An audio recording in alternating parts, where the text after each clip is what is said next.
It's great to be back with you this morning. I came from the yonders of Whidbey Island this morning, and the ferry was really smooth and nice, which was good because I went over to Port Townsend on Thursday, and when I was done and went driving back to go get on the ferry to go home, there was the big sign that said, "Transportation canceled." Oh, no. No. That is the downside of living on the island. So we went racing down to Kingston to catch that ferry so that we could go racing back up to catch the Mukilteo ferry back to Clinton. So this morning it was so nice to see that it was just very smooth as glass this morning, and now I'm anticipating that going back. We'll see. How are you this morning? It's kind of bright out there. Can you handle it? Yeah. It's nice, isn't it? 2 days in a row. 2 days in a row. Wow, it'll be spring before you know it. Yeah. Yeah. You know, we've been talking about that in order to heal this crazy world we're living in, we've got to do it from within. And it's very easy to say that. And unity is all about that. And so what I have been doing is looking for ways to help myself, to assist myself and those around me to be doing that. We talk about claiming in our songs and in the daily word, it's about God within, accepting God within, being God within, expressing God from within. And how do we do that? What does that look like? What does that feel like to you? Do you find that some ways work more easily than others? Yes. Do you pay attention to it at all? It's easy to think about it when we're all here together in this wonderful place. But how about on Saturday morning or Wednesday afternoon or Thursday in the middle of the night? How are you doing it then? How can you accomplish it or feel it or allow it, which is what's really the task, isn't it? Is allowing it because it's already there. The wiring already exists. It's a non-ending battery, ever present, ever ready battery.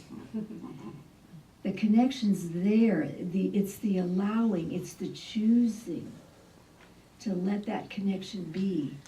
Let that connection express through you as you. That's the key. And so I was thinking about ways to support us in doing that. And one of the ways is looking at a lot of the teachers that are out there, because there's some wonderful teachers out there who have been out there for a long time. And one of my favorites is Joel Goldsmith. Are any of you familiar with Joel Goldsmith? Oh, good. Good. Joel is what I would call in-your-face spirituality. Would you agree? I was admitting that he has a few famous books. One of them, probably the most famous, is The Infinite Way. And I've been known to throw that book across the room. Yes.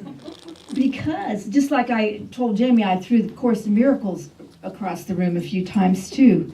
I've slept with it under my pillow, and I have thrown it across the room. So there's mixed messages there. But it's about, Joel Goldsmith is so clear about the connection with Spirit, with God. So clear about it. No doubt about it. So I was curious, I don't know if you've studied him, how is it that he got to be that? Because he came out of a family that were not religious at all. His parents were non-practicing Jews. He had no religious upbringing at all. What happened for him was that he was born in New York City on March the 10th. By the way, there'll be a lot of reading in this talk. I don't usually do that, but there will be in this talk. So if that bothers you, just keep breathing.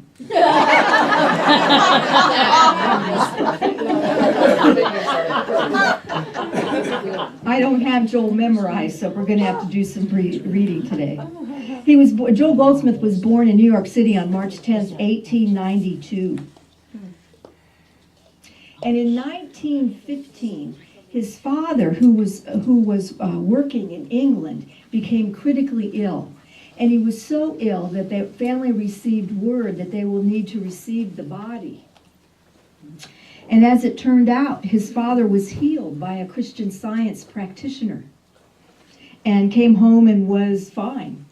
Well, Joel was very impressed by that, so he got involved in the Christian Science. And there came a time when Joel himself got very ill. He had pneumonia, and he very nearly died. And when he was on a few of his last breaths, a Christian Science practitioner came to him and healed him. So his father was healed, and he was healed. So this impressed him greatly, and he became involved in the Christian Science Church and was involved for 16 years. And he started healing others. People started coming to him for healing. And it wasn't about that he had some huge, long historical pattern of connection with religion. What was true for him was hands-on healing. And he had had that experience in his own family and in himself. He knew firsthand that we had the power to heal ourselves. He got it because he experienced it. And that helps, doesn't it? So how do those of us who haven't had that necessarily get it? And so what happens is because people would come up to him and ask for healing. And so he opened a practice in New York City of hands-on healing. And he did that for many years. And he also started writing about what he came to know as his connection with God through healing. And he wrote books that were based on chronicles, correspondences that he had with a lot of people that wrote to him asking for help. In fact, some of his books were put together from like 5,000 correspondences that he had with people who were asking for support for themselves and others about healing. And so that's what he did.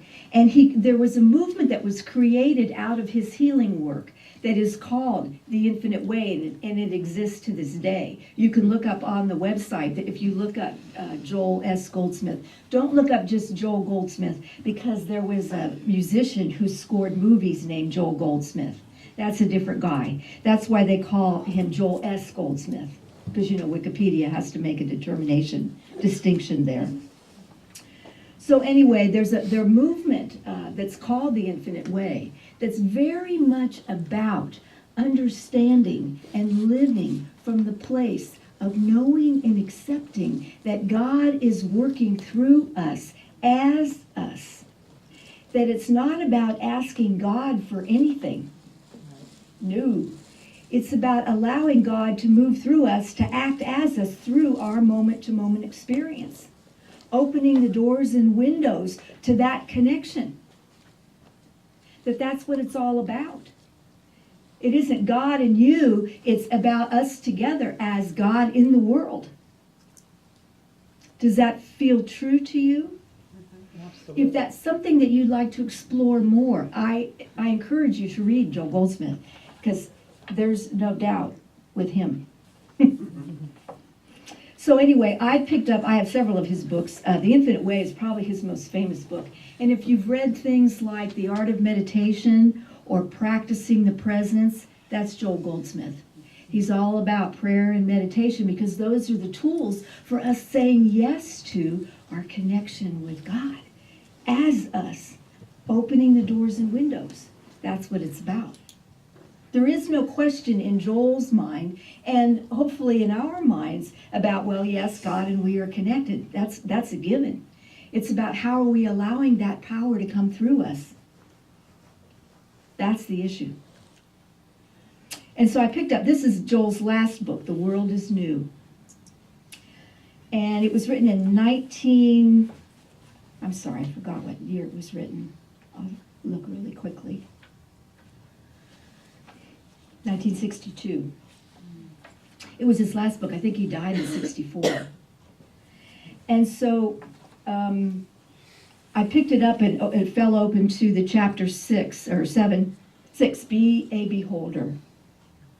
We were not born into this world just to do healing work, any more than Jesus came to earth to cure people's ills or raise them from the dead. Lazarus, even though raised from the dead, passed on sometime later, and probably only a change in the date on his tombstone was involved.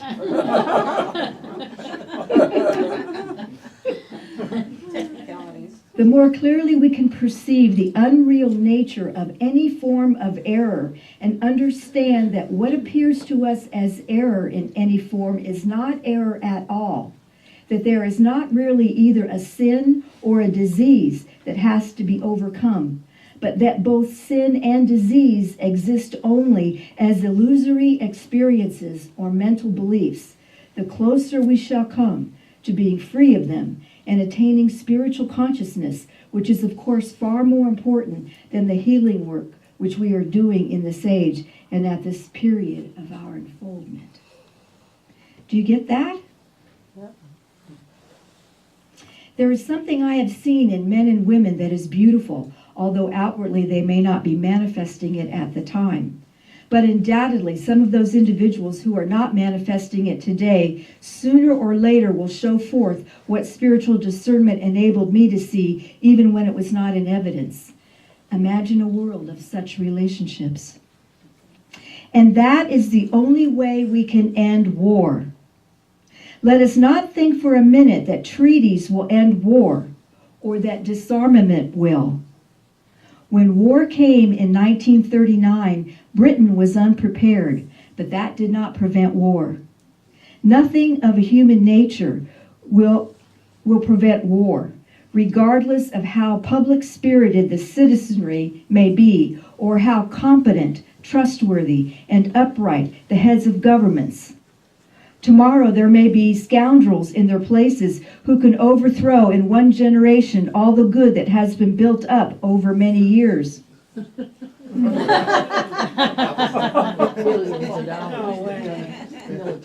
This was in 1962 that he wrote this. Peace, therefore, must first be established in individual consciousness before it can become a collective experience. And that individual peace will come only when each individual realizes his oneness with God and recognizes that all the good he is to receive must be received from God, not from a person. Whatever good we receive will come from God, the good of our consciousness, which we are always attracting. But until we can receive it directly, we shall have to receive it through some human avenue. My supply comes to me directly from my own consciousness. No one is responsible for it.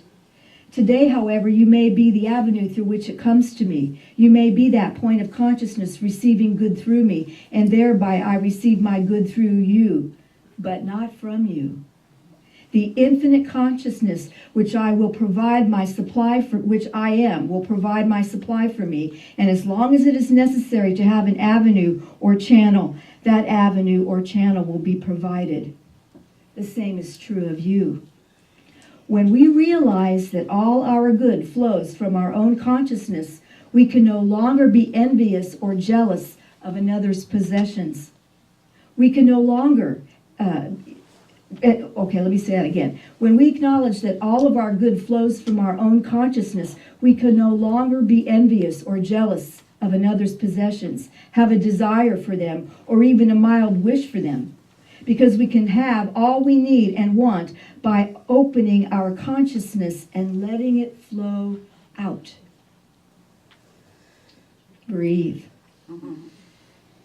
When you and I individually come to the place where you have nothing that I desire and I have nothing that you desire, where we feel that the infinity of good is flowing from our individual consciousness, the consciousness which we call God, then we shall see how little strife there will be. And there is no other way.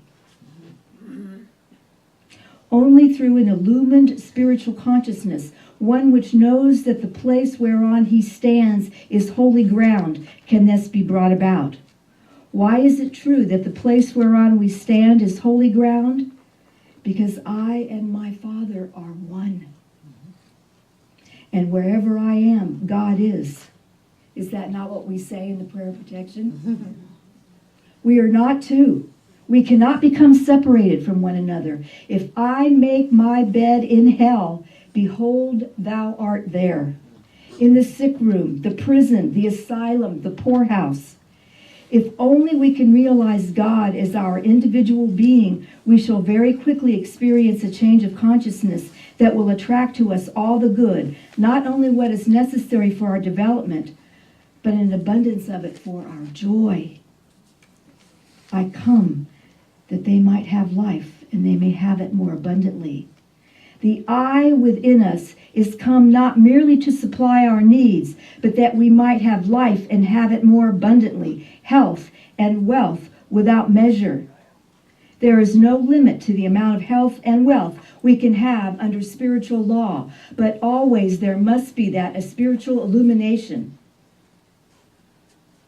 In this healing activity, our purpose is not to make human beings healthy or wealthy, but to bring spiritual illumination to them, and that these other beings will be added unto them. That is the messianic promise. Seek ye first the kingdom of God and his righteousness, and all things shall be added unto you. That's what this means. Get it? That you are God in expression. And when you live from that place moment to moment, life changes.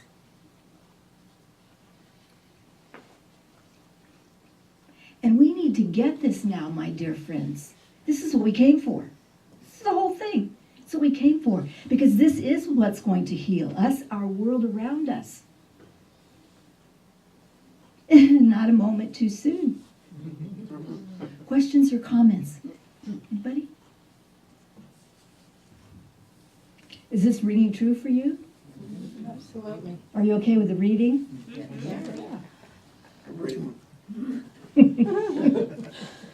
When we live in the constant realization that God is our very own consciousness, and that this consciousness which we are knows our need and is forever fulfilling it, we cannot become lazy and sit back and call for an unknown God to do something for us. Neither can we just go around our human business and expect that all good will flow in. Rather must we learn to live in a state of spiritual expectancy and alertness, with an ear open spiritually, as if a divine message were waiting to come in, and we always at the standpoint of waiting to hear it. It is not the physical or mental effort that we make. It is spiritual awareness. Do you get that? Do you see the difference? Absolutely. Yeah. It is the realization of a spiritual power functioning in us and through us and as us that does the work. It is the realization of a spiritual power functioning in us and through us and as us that does the work. Making the transition from living humanly to living spiritually requires that the central theme in our consciousness at all times be God. When we are advised to take no thought for our life, it does not mean that we do not think. We think, but we do not think about the things we need. We think about God, and the more we realize God as the mind and soul and spirit of our being, the more we are really thinking correctly about God and keeping our mind stayed on Him, stayed on her, stayed on it. So how do we do that? How do you do that moment to moment in life? Are you sitting around oming? Is that what you're doing? Or what do you do? How does that work? Anybody? Stayed on I am. I am. Yeah. And what does that look like in your day? Let's say we're moving forward tomorrow at 1:35 in the afternoon. How does that show up? How does I am expressed through you tomorrow at 1:35? What am I following I am with? Thank you, God. A lot of gratefulness, even if it doesn't feel. Gratitude, absolutely. We can set the tone for the day when we wake up in the morning. The I am, saying the I am. Awareness, absolutely. This is the day that the divine has made.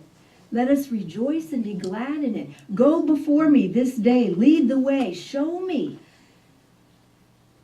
When you're in the shower, do you take your shower in the morning? Now, I'm not asking anything personal. Well, whatever you do in the morning that you do every morning, make this part of your morning ritual. Opening your heart, filling it up with the I am presence, the presence of the divine, whatever you name that. that essence, that life essence. That's the name.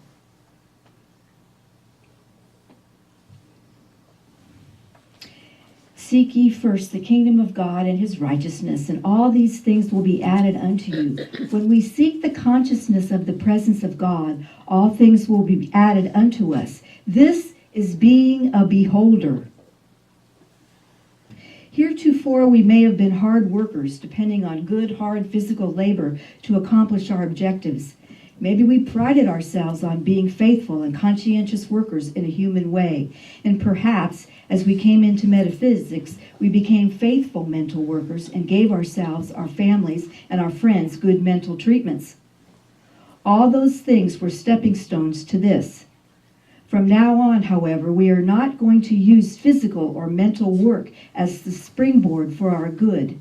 Now we will let our good unfold through and as our spiritual consciousness. Be a beholder. Watch as if you were looking over your shoulder to see what God is bringing to pass in your experience. The God that is right where you are. And it isn't about, oh, I haven't been good enough. No, it's right where you are. Remember, God, divine essence, universal source, knows who you are. It's from whence you came. That's why this idea that there's a judgmental God that we have to perform for is such a silly idea. It's a youthful idea. It's a young idea. Do you get that? It's like seeing God as an authority figure, like mom and dad. God knows who we are.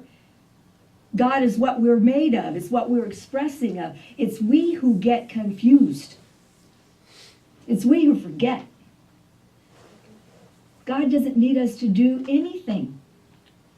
The issue is, Except remember. except remember it. Thank you. That is what we have to do. And allow it. Remember it and allow it.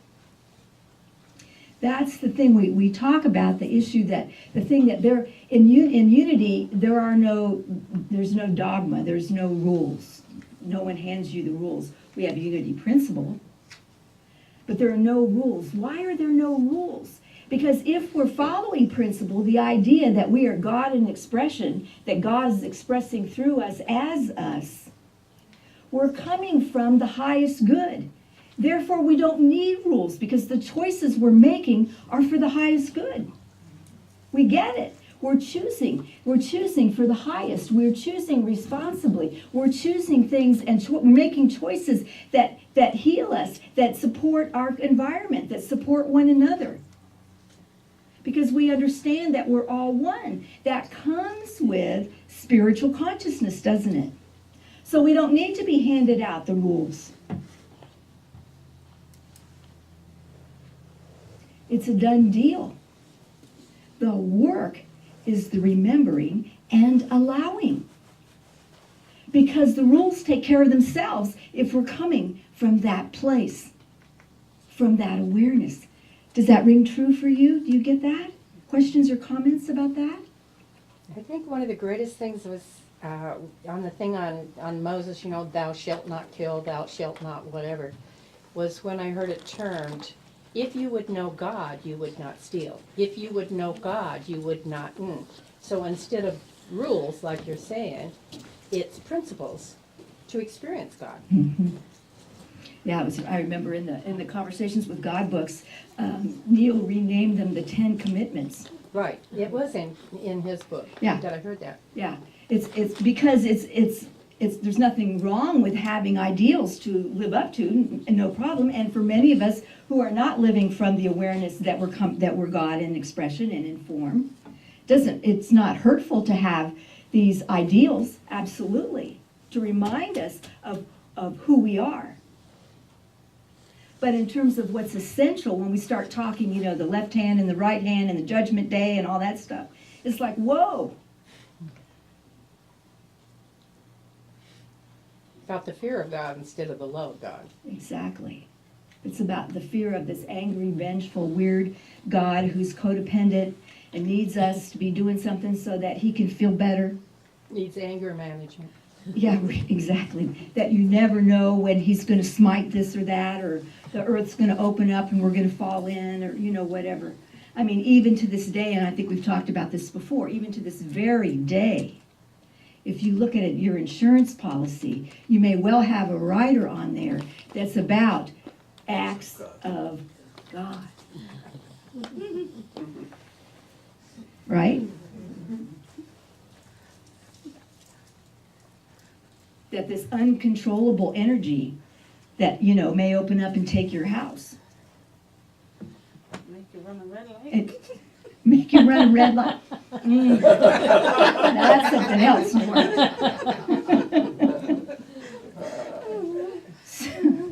So you see, there's territory that needs to be covered yet, collectively. And we all help with the healing of that as you and I accept the truth of us in this moment of now, and in the next moment of now, and tomorrow at 1:25, right? Right. That's how we help heal what we see as a mess out there. It's like, really?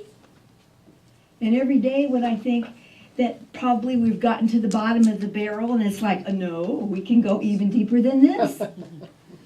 The whole thing isn't about, ain't it awful, or, judging it or whatever. It's about, wow, what an opportunity for me to see that there's more for me to do here, right here. Am I accepting the truth of me and the truth of all of us in this moment of now? And that includes everyone. No exceptions. Why folks are out there being the way they're being is because they're operating from a place outside of this awareness.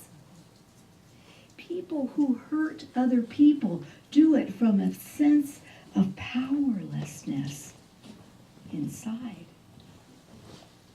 Does that make it okay? No. Is it important to understand where it comes from? Yes.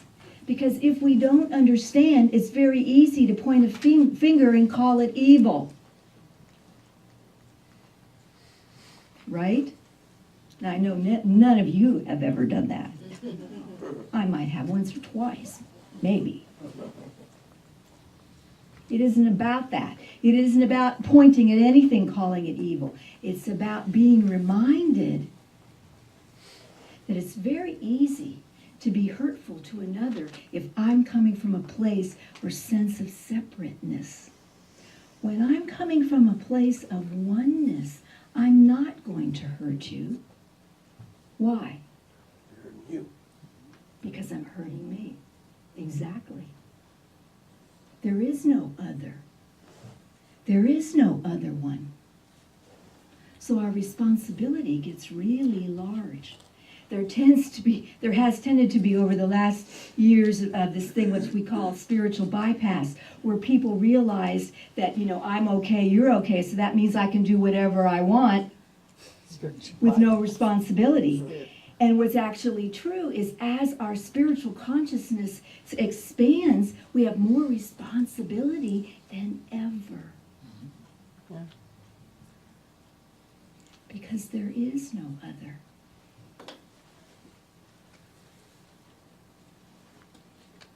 And so we automatically take care of one another. Take care of our elders, our children, our wildlife, our animals, our skies, our waters, our earth. These are the choices we make because we understand our responsibility as one with a capital O. Questions or comments about that? Anything? Are we good? Love it. Love it. Thank you, Joanna. Yes. Being infinite, God appears in and as infinite forms and variety. God has not always appeared in the same form to us, and because of the infinity of God, may never appear twice the same.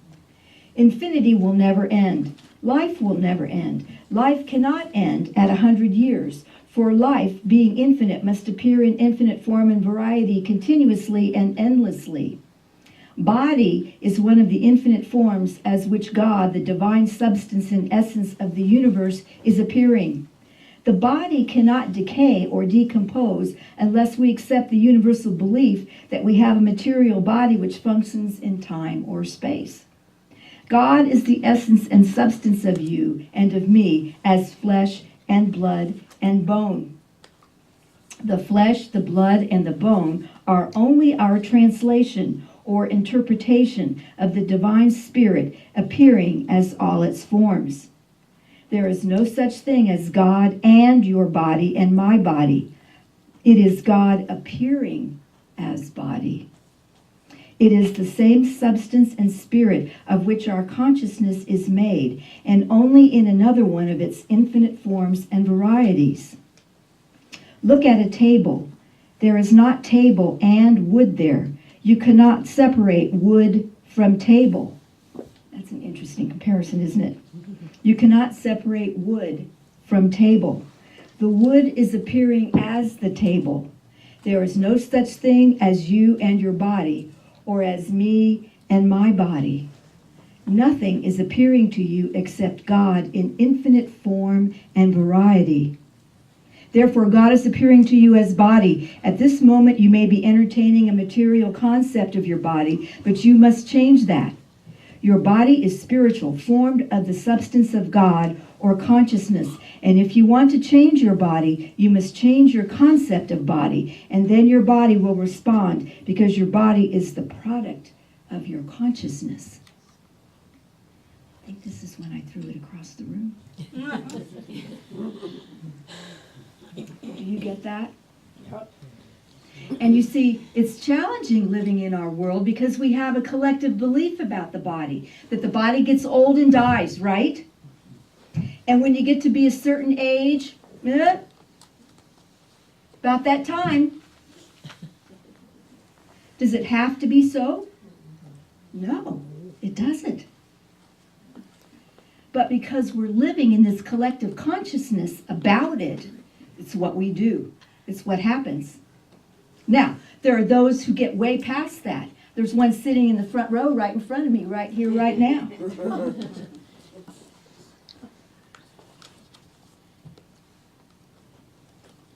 It's the relationship that we have with body, the acceptance that we have of our body, or the rejection that we have of our body.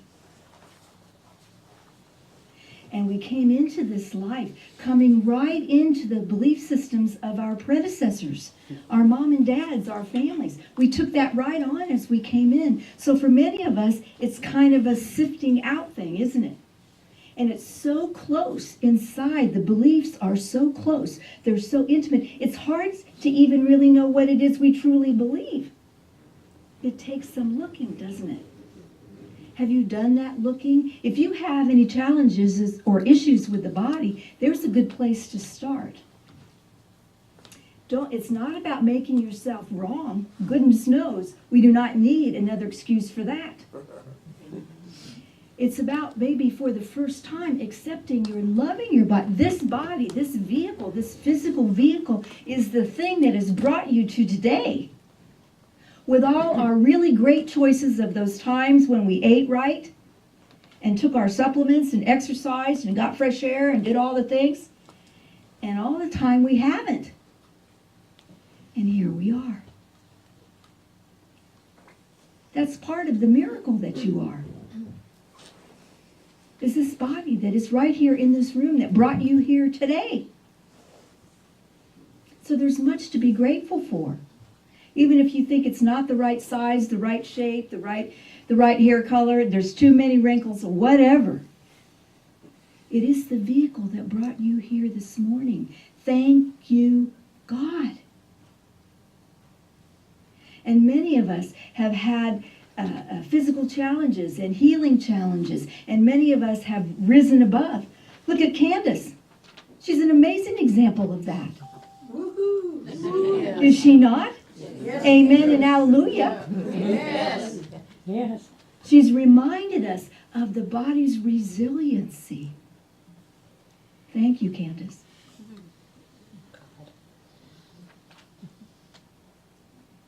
And each one of you, in your own way, have had your miracles of healing, haven't you? Each one of you. If you filed past up here, each one of you. And each one of you are holding space for loved ones who are also having experiences, challenges. And in these days and times when things look really crazy, the body, as he says here, is that our body is our consciousness. It's a reflection of our consciousness. Say it again. Our body is our reflection of our consciousness. Amen. And again, can we look at that and accept that without judgment? Oh, see? Well, that explains a lot. It's just to remind us that that's the truth of us. And this body, whether if it's the right shape, the wrong shape, fat, skinny, whatever, and something in between, it's the thing, as I said, that's been holding us up, that's been walking us through this life. Thank you, body. Thank you. And we can go from here making choices about it as we accept its value, its power, its miraculous resiliency. And from there, we can make choices about what to do next with it. Moving it more, eating differently, whatever it is. Whatever it is. Questions or comments about that? Yes. I'm finding that when I am less judgmental of my body, that I am more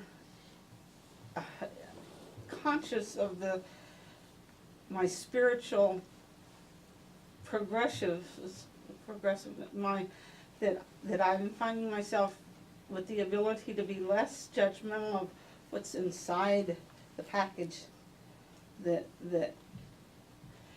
you know, to hear like people like Candace, you know, sometimes to say, hey, I'm stronger than I know, I knew, or I realized, and to be there, you know, at a less judgmentalness of what's inside when we're more happier with what's on the outside. Thank you. That's an important point, Nora. And that reminds me that when I'm feeling judgmental about me, my body, and whatever, I have very little access to spirit in me. It's like the window gets closed tight, right? Yes. And have you noticed, too, that on the days you're more judgmental of everybody else is the day that you're feeling really badly about yourself? That gets reflected. It gets out there. Oh, man, do you see what she's wearing? Are you kidding me? I mean, really? Who dressed her? Who dressed her this morning? That's right. When there's a lot of that going on in us, hello, that's when I'm feeling the worst about myself. And so I direct it out there. Isn't that what we do? We send it out there. And so if you're hearing that coming out of you, or it's like, I'm sitting there and I'm going, really? Oh, okay, really? It's like a mirror.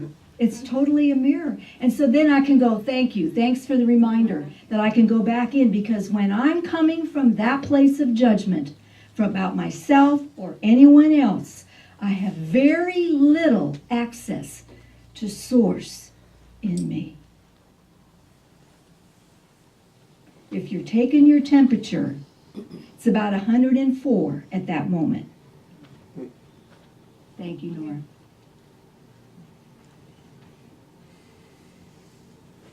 And when I can get past that, and again, it's not about going to judgment about myself. Oh, well, geez, Joanne.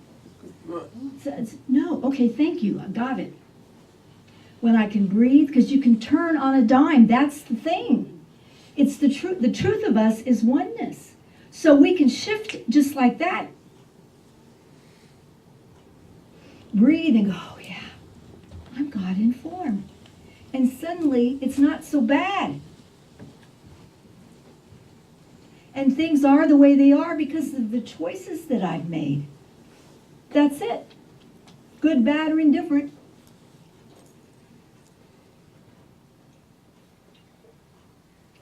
And we can shift it in an instant because it is the truth of us.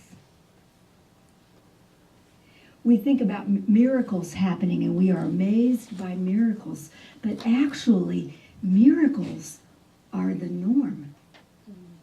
Yes. Do you get that? When we are coming from the truth of who we are, miracles are the norm. Right.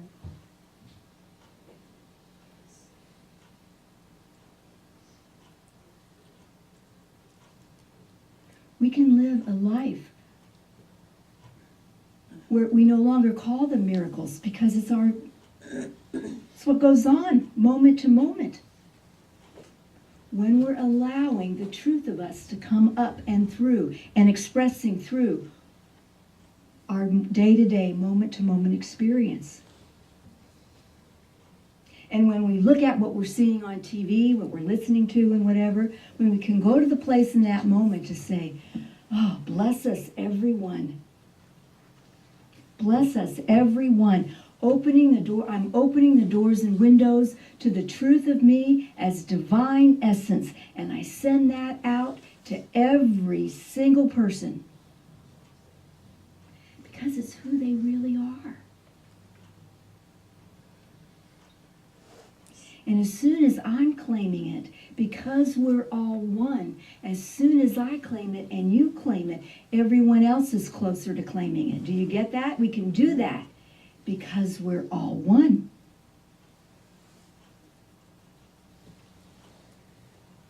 And it's time, my friends. Oh, it's time.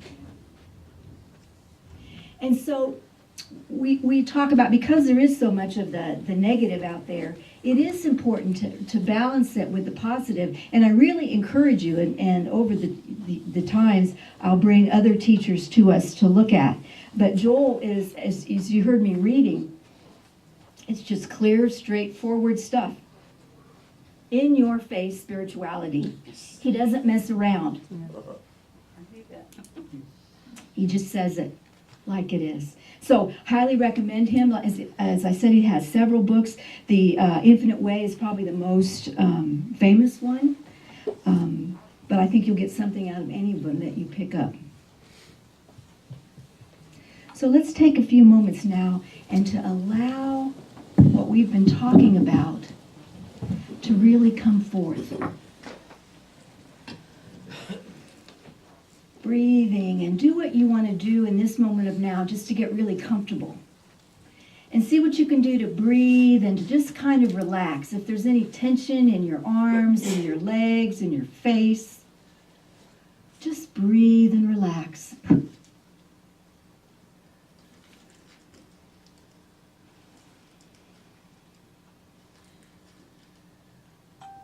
And realize that there's nothing you have to do in this moment but to breathe and allow. That's it. Breathe and allow. And all the stuff that's on the schedule for today will get done when we leave. So right now you can just relax. Breathe and allow.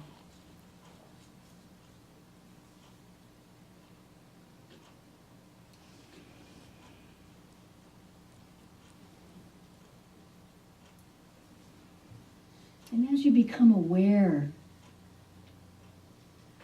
if you feel any tension or pain or stiffness, tightness in your body, breathe there.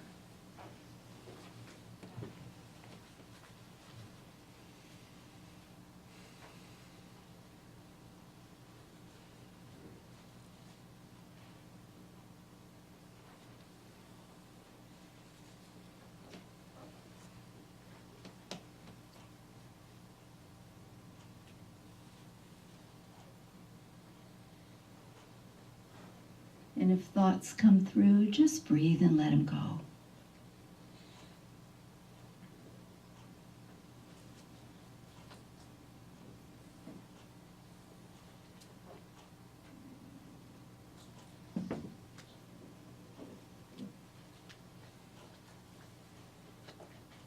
Divine Beloved, come forth in me now. I open my heart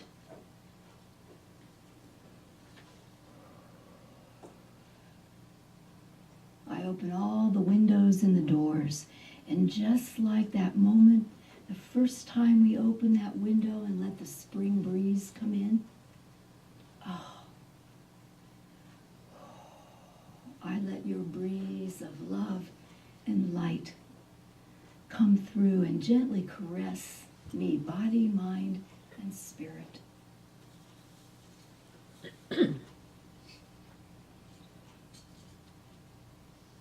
Come forth. Fill me to overflowing.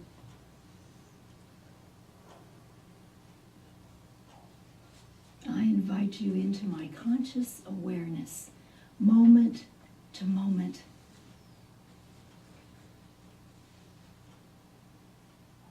Let us walk together. Let us dance together. Let us move together. Let there be no space, no separation between us. I am a vehicle, a vessel for thy presence.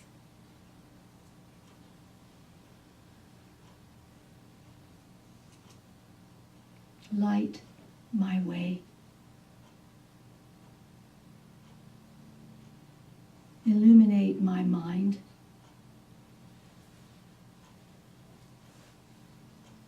Warm my heart.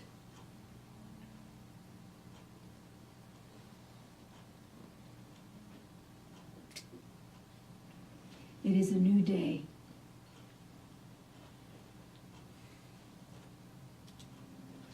And from this connectedness, from this sense of oneness, let us behold anyone that comes to mind who could use this holy breath, this sacred space right now. That for whatever's going on for them, this may not be where it feels like they're standing.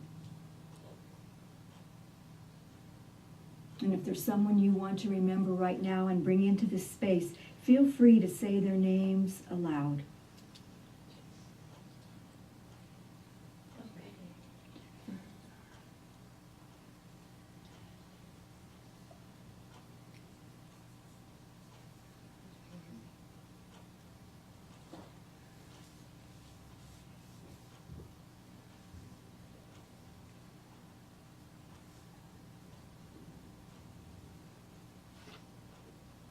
And together we hold Grandpa Don, George and Lois, and any of our brothers and sisters here in our community, our spiritual family, and our community at large.